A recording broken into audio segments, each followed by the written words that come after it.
Mr. Moore, congratulations for Thank this you. film, for your career, so many projects in the MCU.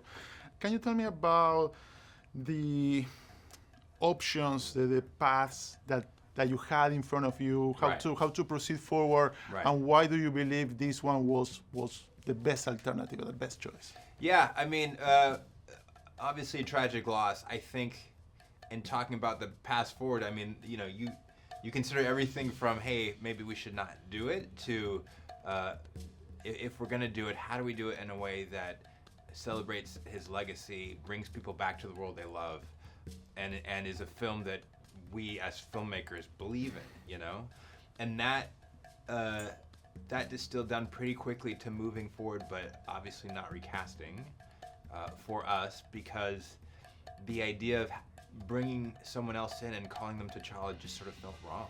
You know what I mean? And I think where we landed was a film that dealt directly with the grief of the loss, both narratively and in real life, in a way hopefully that feels organic.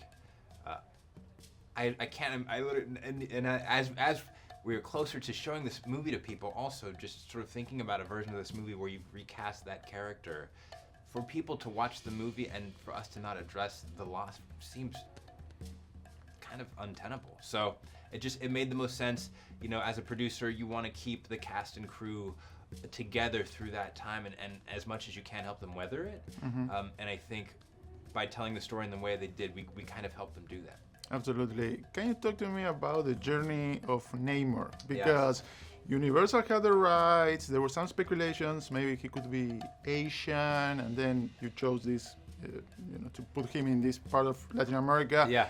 And then arriving to the actor, to Tenoch Huerta. Yeah, so there was an old draft, I think, and I've never read it actually, that was set up at Universal. So there was a time when all these properties, by the way, were at different studios, if you can imagine that. I think Captain America was at Lionsgate for years.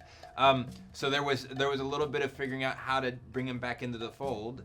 And, Namor in the comics and the world of Atlantis is a little non-specific, right? It feels maybe a little Roman, but in the way they draw him, which was sort of inspired by Leonard Nimoy, it sort of feels like, from a cultural standpoint, you're not sure what they were pulling from. Narratively, I think Ryan was really interested in continuing the exploration about the themes of colonization. And much like Wakanda is steeped in sort of African cultures, he wanted to find a place where now Talokan could be based out of, and Mayan civilization is so rich, both past and present, and also went through this period of colonization that seemed to fit. So all that was to say, it was really exciting once we decided on that, and that Namor would be from Mesoamerica to some degree. And now you're looking for the fantastic actors out of Mexico, and Tenoch is a fantastic actor, and it was not a hard decision to cast him. He's so talented, he had such range, and he really believed in what the movie was about. So Awesome. Great job. Thank you so much for your time. awesome. Thank you so much, Nestor. That was fast. Nice talking to you, sir.